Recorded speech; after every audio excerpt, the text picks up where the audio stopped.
Assalamualaikum warahmatullahi wabarakatuh. Waalaikumsalam warahmatullahi wabarakatuh. Alhamdulillahilladzi hadana li hadza wa ma kunna linahtadiya laula an hadana Allah. Allahumma shalli wa sallim wa barik wa karrim ala sayyidina Muhammad. Allahumma shalli ala sayyidina Muhammad. Rahmatillah adada ma fi ilmillah. Salatan wa salaman daimaini bidawami mulkillah wa ala alihi wa sahbihi wa mawalah ma'an. Yang sama-sama kita hormati para habaib, para alim ulama, guru-guru kita, Al-Habib Muhammad bin Husain Al-Aidarus, begitu juga Al-Habib Taha bin Ali bin Abdurrahman Segaf, Al-Habib Yusuf bin Abdul Aziz, dan begitu juga segenap para habaib, para alim ulama, para kiai yang mohon maaf namanya tidak bisa saya sebutkan satu persatu, namun insyaallah tidak mengurangi rasa hormat dan ta'zim saya kepada beliau semuanya.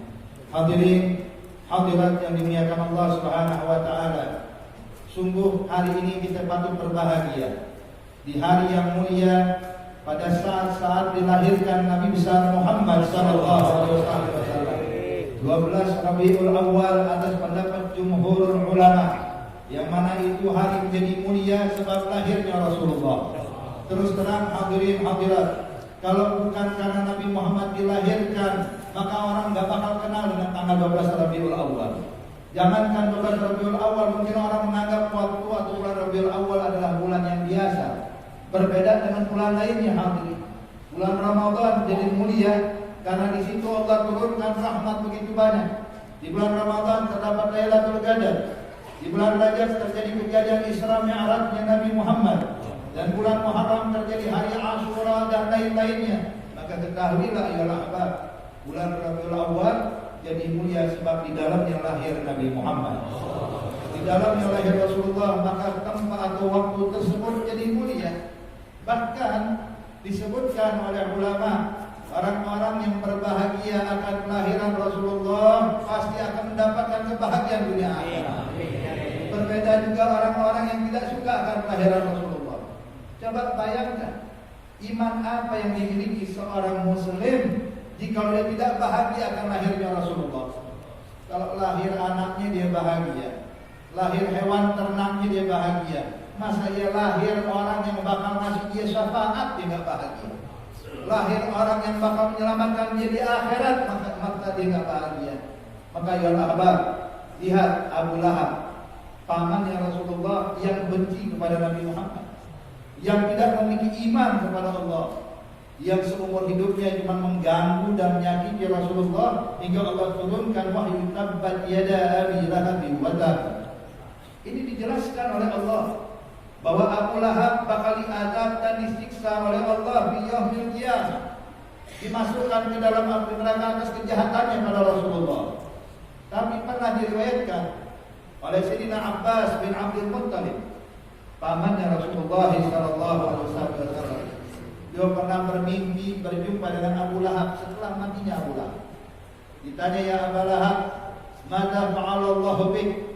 Apa yang dilakukan Allah kepadamu? Maka dijawab, sesungguhnya benar ucapan Nabi Muhammad sallallahu alaihi wasallam, saya disiksa, saya dihukum, diberikan beban yang berat oleh Allah Subhanahu wa taala.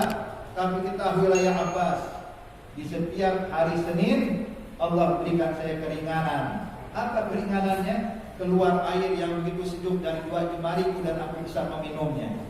Subhanallah. Ketika ditanya apa penyebabnya Abu Lahab, dia bilang sebabnya adalah sebab saya bergembira akan lahirnya Nabi Muhammad. Jadi kalau begini keadaan orang yang dia pasti masuk neraka, yang dipastikan diadab oleh Allah, tapi bergembira dia satu kali saja akan kelahiran Rasulullah, sudah memberikan keringanan untuk dia di yaumil qiyamah.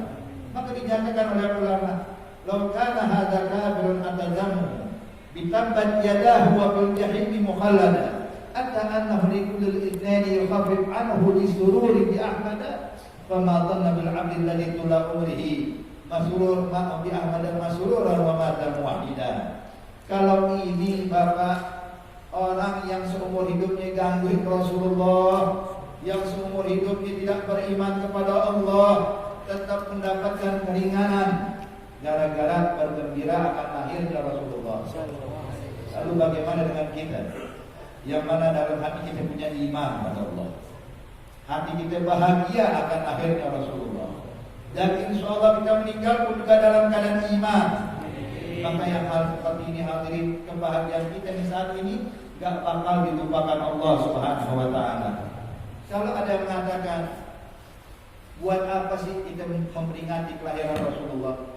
Terus terang Bapak Ibu sekalian, jujur, Allah Subhanahu wa taala memperingati kelahiran Nabi Adam, kelahiran Nabi Musa, kelahiran Nabi Isa, kelahiran Siti Maryam, kelahiran Nabi Allah Yahya, disebutkan banyak dalam Al-Quran.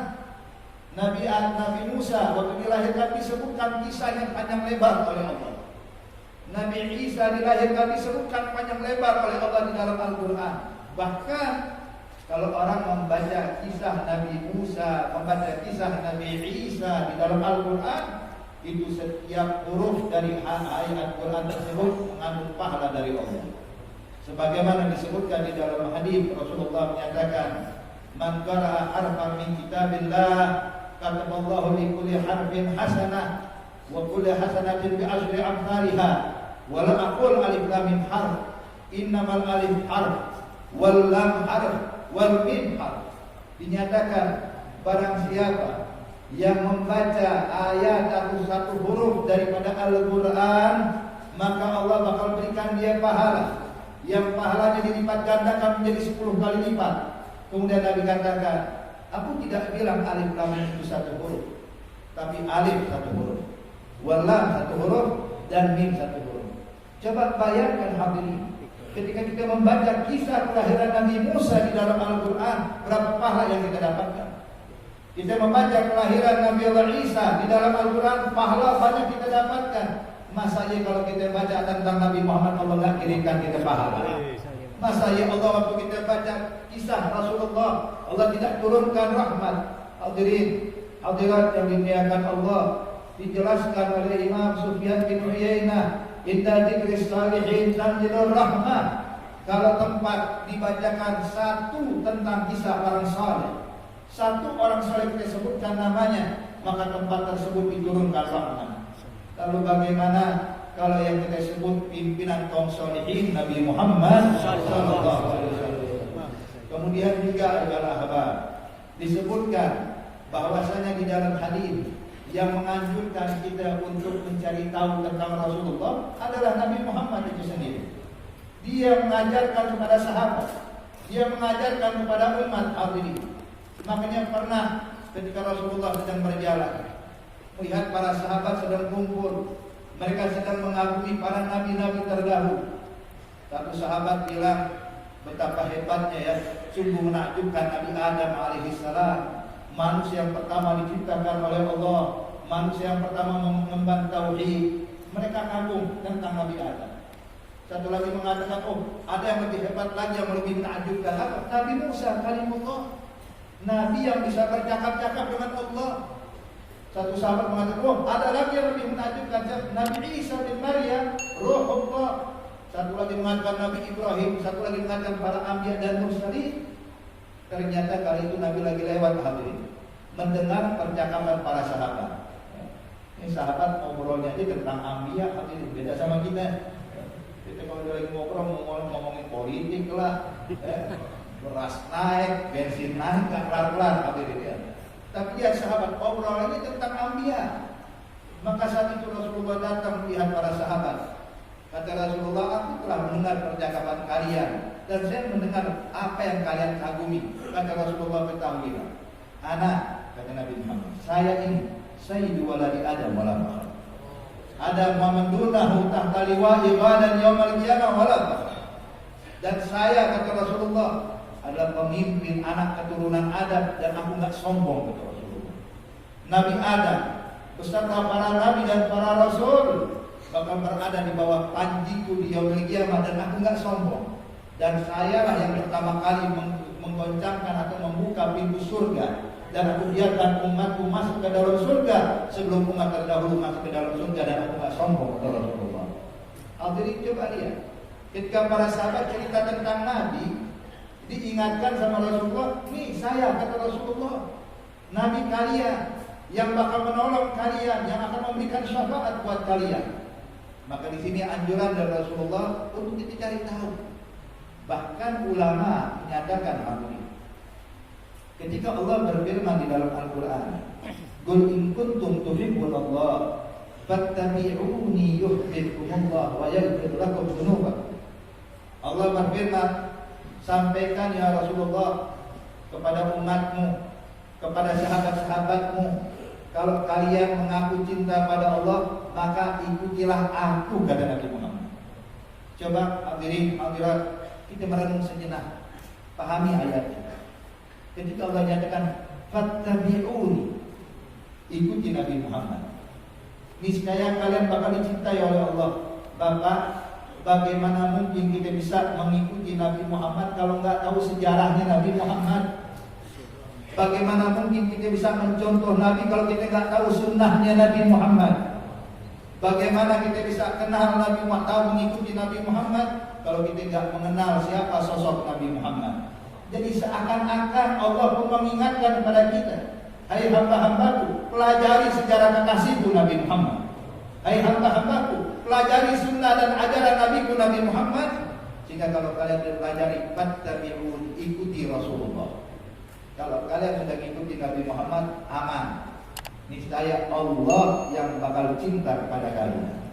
Hadirin, maka dinyatakan oleh Imam Al-Junaid Syekh Ta'ifah, dia katakan kullu turuqin ilallah masdudah illa man ittafa asar Rasulillah. Setiap jalan menuju Allah terkunci rapat. Mau dekat dengan Allah dengan cara apa gitu? Dengan ibadah seperti apa yang ingin kita lakukan hadirin? Masdudah, kata beliau, terkunci, kecuali satu, kata Imam Junaid. Apa itu? Jalan mengikuti dan mengekor dengan apa yang dilakukan oleh Nabi Muhammad. Mencontoh Rasulullah satu-satunya cara untuk dekat dengan Allah Subhanahu wa taala. Maka siapapun yang berusaha mencari mendekatkan diri kepada Allah dengan cara bukan dengan cara Nabi Muhammad, percuma. Ambil kabar dari sekarang hadirin. Mau dekat dengan Allah tapi beda sama Nabi Muhammad. Mau dekat dengan Allah tapi menyimpang dari ajaran Rasulullah, percuma. Makanya satu contoh pelajaran penting buat kita hadirin. Kita mungkin kalau sholat Jumat Pak sering dengar ya, biasa disampaikan tuh sebelum naik khotib ke atas mimbar, diingatkan kepada para jamaah. Hadis yang diriwayatkan oleh Imam Abu Hurairah radhiyallahu anhu mengatakan idza khataba al-khatib 'ala al-mimbar fa ansibu wasma'u wa man qala li sahibihi ansid faqad laghaw kama qala Rasulullah. Nabi bilang, kalau seandainya khatib sudah naik ke atas mimbar menyampaikan khutbah, maka diamlah, kata Rasulullah. Dengarkan nasihat dari sang khatib. Barang siapa, kata Nabi, yang menegur orang di sampingnya untuk diam. Jadi khatib lagi ngomong, sampingnya ngobrol. Khatib sedang khutbah, di sampingnya berbicara. Kemudian dia pun mengisyaratkan, diam, dengerin khutbah. Itu yang nyuruh diam, hadirin, juga bilang pahala Jumatnya. Kenapa? Kalau kita bilang niatnya baik, ya hadir. Niatnya bagus, mengingatkan orang dengarkan khutbah, amar ma'ruf, mengajak orang ayo dengarkan khutbah. Tapi kalau dia menyimpang dengan cara Nabi, apa hasilnya hadirin? Tidak ada sama sekali. Nol. Pahala tidak didapatkan. Kenapa? Pengen mendekatkan diri bukan dengan cara Nabi Muhammad. Maka oleh karena itu hadirin hadirat yang dimuliakan Allah, pelajari sosok Nabi Muhammad.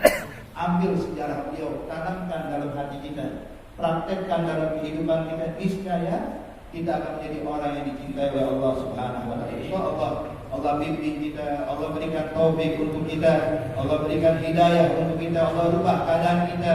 Berkati hal yang mulia ini, Allah pun memuliakan kita semuanya.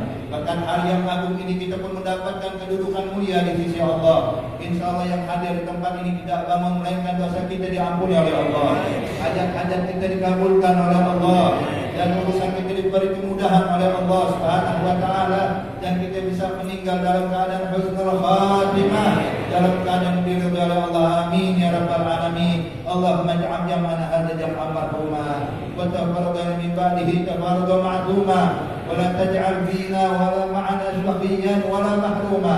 Allahumma hadina bi hudak waj'alna mimman yusari'u bi ridhak wa la tuwallina waliyan siwak wa la taj'alna mimman khalafa amraka wa 'asab bi rahmatika ya arhamar rahimin. Wa sallallahu ala sayyidina Muhammad an-nabiyil ummi wa alihi wasallam walhamdulillahi rabbil alamin. Lebih kurang yang bagi mohon maaf, wabillahi taufiq wal hidayah. Wassalamualaikum warahmatullahi wabarakatuh.